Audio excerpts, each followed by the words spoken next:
Hello students, मैं सोम कुमार अपनी और आपके प्यारे से और सुंदर से यूट्यूब चैनल ज्ञानपुर स्टडी में फिर से स्वागत करता हूं।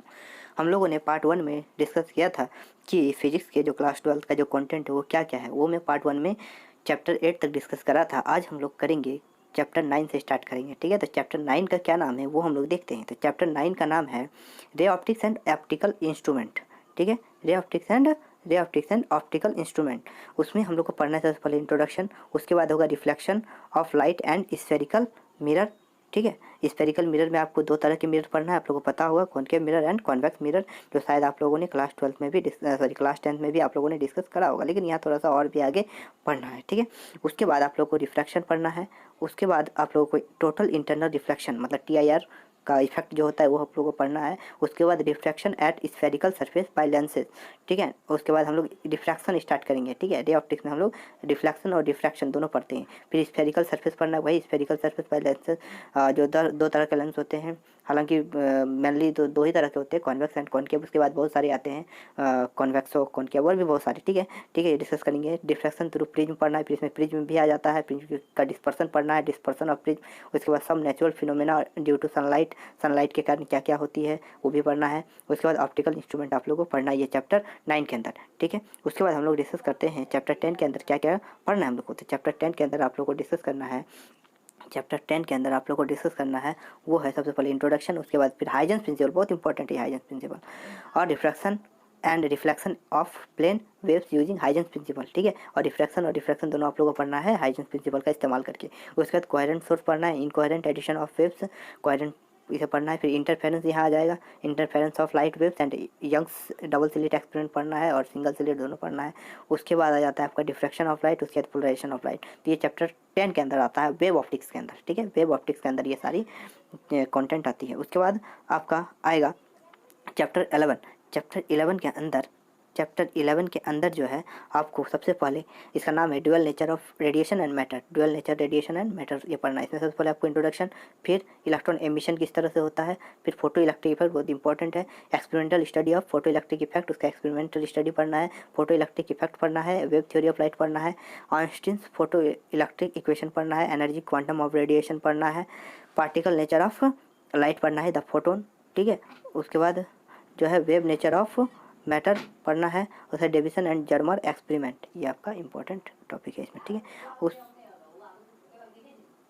उसके बाद चैप्टर 12 के अंदर जो है, चैप्टर 12 का नाम है, चैप्टर 12 का नाम है आपका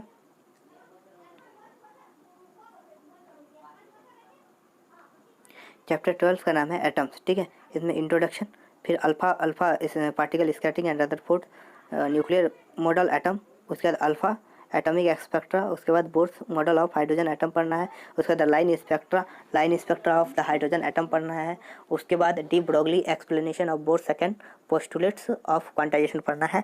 ठीक है, ये आते हैं चैप्टर 12 के अंदर। ठीक है, एटम्स चैप्टर के अंदर। उसके बाद चैप्टर 13 की यदि हम बात करें तो चैप्टर 13 के अंदर आपको मिलेगा न्यूक्लियाई। ठीक है, एटम्स के बाद आपको पढ़ना है न्यूक्लियाई।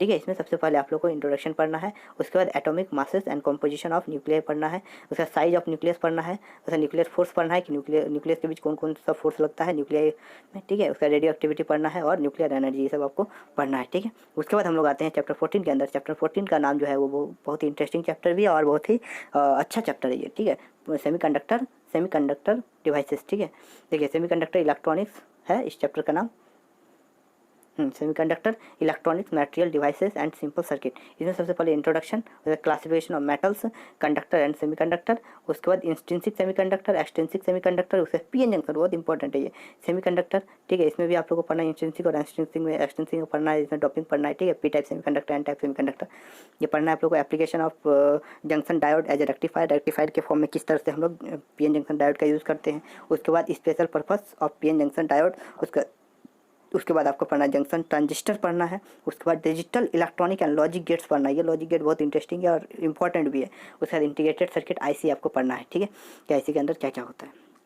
उसके बाद यदि हम बात करें तो फिर आप लोगों को पढ़ना है चैप्टर 15, ठीक है। चैप्टर 15 देखिए सीबीएसई में नॉट नेसेसरी है, ठीक है, मतलब नहीं पूछे जाते, लेकिन हाँ स्टेट बोर्ड, जितने भी स्टेट बोर्ड है उनके लिए ये बहुत इंपॉर्टेंट चैप्टर है, क्योंकि इससे पूछे जाते हैं। इसमें सबसे पहले देखिए इसका चैप्टर का नाम है कम्युनिकेशन सिस्टम। इसमें आता है इंट्रोडक्शन, उसका एलिमेंट ऑफ है कम्युनिकेशन सिस्टम।